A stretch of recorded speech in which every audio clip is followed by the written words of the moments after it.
Let me just tell you, too, that more than a century later, the Adams name would become very, very famous in an entirely different way. And yes, you have probably tasted the fresh new flavor of the Sam Adams name, because in 1984, Boston entrepreneur Jim Koch, or Koch, I think, Koch. What do you think how do you think that is said?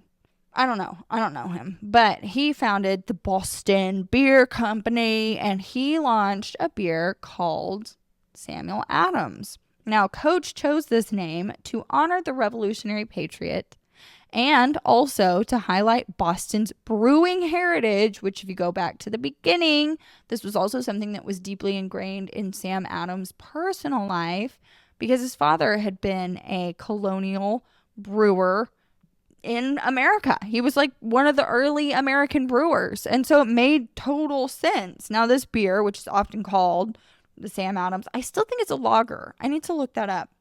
This actually ended up becoming one of the most successful craft beer brands in all of the United States. And it helped ignite the American craft beer movement. Now, I know that might not be quite as noble as the fight for independence, but my God, you slap Sam Adams' name on it, something's happening. There's going to be some change in the world. Let me tell you right there.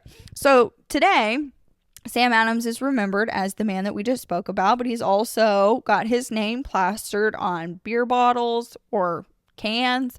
He's got those little tap handles all over the damn world, and or maybe over the country. I don't know if it's very popular outside the US, but it's pretty cool. It's linking this modern brewery to one of the most influential political organizers of the American Revolution. It's a good idea. It works. You feel patriotic when you're drinking it. How could you not? God bless America.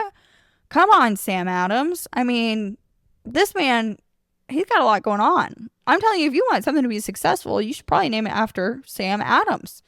I mean, really, you should consider slapping Sam Adams' name on something, because it's gonna spark a whole new movement for freedom, independence, and craft beer, which is awesome.